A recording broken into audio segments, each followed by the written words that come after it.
नमस्कार साथियों, मैं जबरीश लीलावत आप सबका एक बार फिर से स्वागत करता हूं।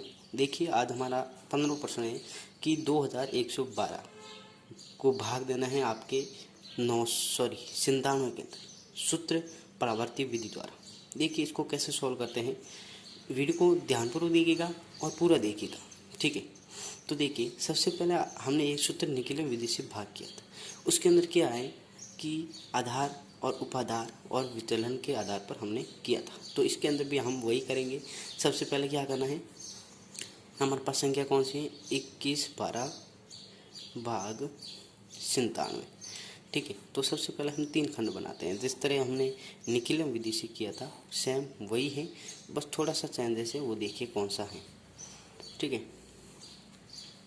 अब देखिए, सबसे पहले भाजक क्या है हमारे पास 97, तो हम भाजक यहाँ लिख लेते हैं, ठीक है। ये किस किस समथिंग है, ये आधार इसका कौन सा होगा 100, यानी 100 के नज़दीक है ये, ठीक है। 100 के पास में है तो आधार हो जाएगा 100। और विचलन का मतलब होता है कि जो संख्या दी गई है उसको माइनस कर देना है आधार से, यानी संख्या माइनस आधार। संख्या हमारे पास क्या है 97, माइनस कर देंगे क्या 100 में से, ठीक है। तो हमारे पास क्या है माइनस के 3। इसके अंदर परावर्ती के अंदर परिवर्तन करना है चिन्हों का। दो चीज, एक ही चीज़ आपकी ध्यान रखनी है, किसका परिवर्तन करना है, चिन्हों का। अगर आप यहाँ माइनस में आती हैं तो हम संख्या को प्लस में ले लेंगे, अगर प्लस में आती हैं तो माइनस के अंदर ले लेते हैं, ठीक है। ये होता है आपके विचलन के अंदर, सिर्फ किसका चिन्हों का होता है, विचलन के चिन्हों का बदलाव होता है, परिवर्तन होता है। अब देखिए, सबसे पहले हमने भाजक ले लिया 97। अब हमारे दूसरे होता है विचलन हमारे पास क्या है 0.3, ठीक है। माइनस के हैं तो हम प्लस के ले लिए, अगर प्लस के आते हैं तो हम माइनस के ले लेते हैं विचलन। ये होता है इसके अंदर, ठीक है। किसके अंदर, परावर्ती के अंदर सिर्फ और सिर्फ चिन्हों का होता है। अब देखिए कैसे करना है। सबसे पहले आधार के अंदर कितने जीरो हैं, 2 है, तो 2 संख्या हम यहाँ लिख लेते हैं तीसरे खंड के अंदर, और बाकी जो शेष बचता है वो इसके अंदर बीच के अंदर लिख लेते हैं। अब क्या करना है, पहली संख्या होती है वो आपको नीचे उतार देनी है, जैसा रख लेना। अब इस जो से नीचे आता है उसको हम किससे गुणा कर देंगे, इससे 0.3 से। जब हम 2 को 0.3 से गुणा करते हैं तो कितना होता है 0.6, ठीक है। 3 दूआ 6। अब 0 हमने यहाँ लिख दिया और बाकी शेष फल यहाँ लिख दिया। अब क्या करना है, इन दोनों को जोड़ देते हैं। जब हम इन दोनों को जोड़ते हैं कितना होता है 1। अब इस 1 को 0.3 से गुणा करना है। जब हम 0.1 से 0.3 से गुणा करते हैं तो हमारा वही होता है, ठीक है। तो हम सबसे पहले कितनी बार 0.1 0.3 हो जाएगा, 3 एकम 3, ठीक है। अब देखिए बाकी जो पीछे होता है हम उनको जोड़ लेते हैं। अब 3 और 2 कितने हो गए 5, और 6 ने कितने हो गए 7, ठीक है। इस तरह से हमने ये सॉल्व किया सूत्र परावर्ती से। अब देखिए हमारे पास जो ये भागफल आ गया और ये आ गए शेषफल, ठीक है। अगर आप चाहे तो आप इसका भाग दे सकते हैं आपको, ठीक है।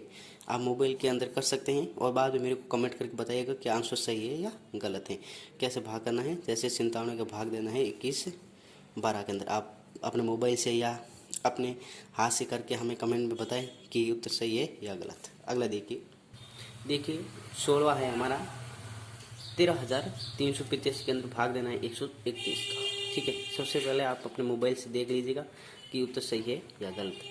अगर आप ये हमें बताएं तो हमें बहुत खुशी होगी, ठीक है।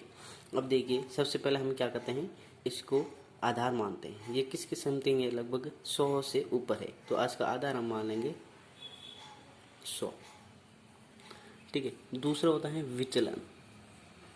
विचलन का मतलब होता है संख्या के अंदर आधार को माइनस कर दें। संख्या हमारे पास है 131, माइनस कर देंगे आधार से तो हमारे पास कितना होता है 31। अब यहाँ ध्यान देना है कि हमें प्लस की संख्या आई है तो हमें किसका कर देना है, माइनस के अंदर कर देना है। तो ये हो जाएगा माइनस के 31। क्या है, पास पे थोड़ी आवाज़ आ रही है, वॉइस जैसे वीडियो क्वालिटी है ख़राब हो रही है, इसलिए मैंने रोक लिया। अब देखिए विचलन हमारे पास क्या है 31 है, प्लस का आया है तो हमें माइनस का कर देना है। बस ये इतना ही चेंजेस है सूत्र परावर्तक के अंदर, सिर्फ और सिर्फ चिन्हों का परिवर्तन होता है। अब देखिए हमारे पास सब कुछ है तो हम 3 खंड बना लेते हैं। पहला दूसरा, और ये हो गया तीसरा। अब देखिए सबसे पहले हमारे पास आधार क्या है, सॉरी संख्या क्या है 131, ये लिख दिया 131। दूसरा हमारे पास क्या है विचलन, विचलन हमारे पास है 31, किसके हैं माइनस के 31 है, क्योंकि हमें यहाँ प्लस क्या है तो माइनस का कर देना है सूत्र परावर्तित विधि के अंदर, बाकी निखिलम विधि के द्वारा ही होता है। अब देखिए क्या करना है आपको, कितने जीरो हैं आधार के अंदर 2 है, तो 2 संख्या हम पीछे वाली ये लिख लेंगे यहाँ। अब जो पीछे बचती है वो बीच के अंदर लिख देते हैं 133। अब क्या करना है आपको, अब देखिए पहली संख्या होती है उसको जैसा का तैसा नीचे लिख देते हैं अंत के अंदर, भागफल के अंदर 1 लिख दिया। अब क्या करना है आपको, इसको 1 मिनट आपके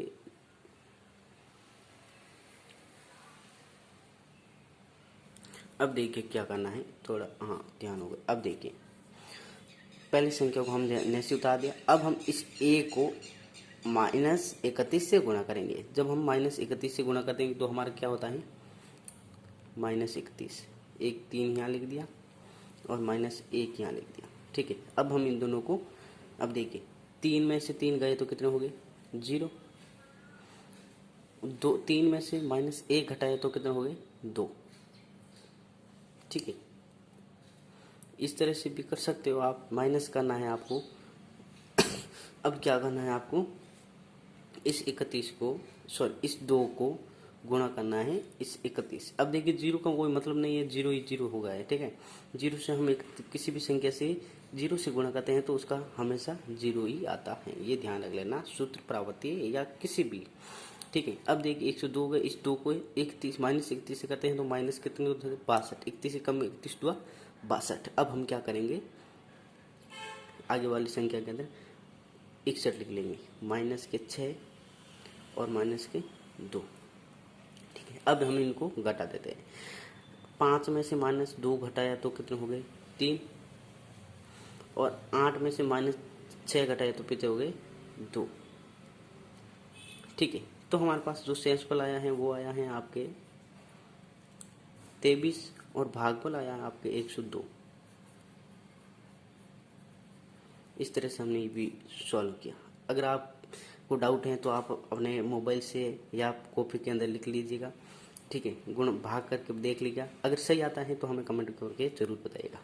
आज के लिए बस नहीं, और मिलेंगे नेक्स्ट वीडियो में, तब तक के लिए जय हिंद, जय भारत, वंदे मातरम।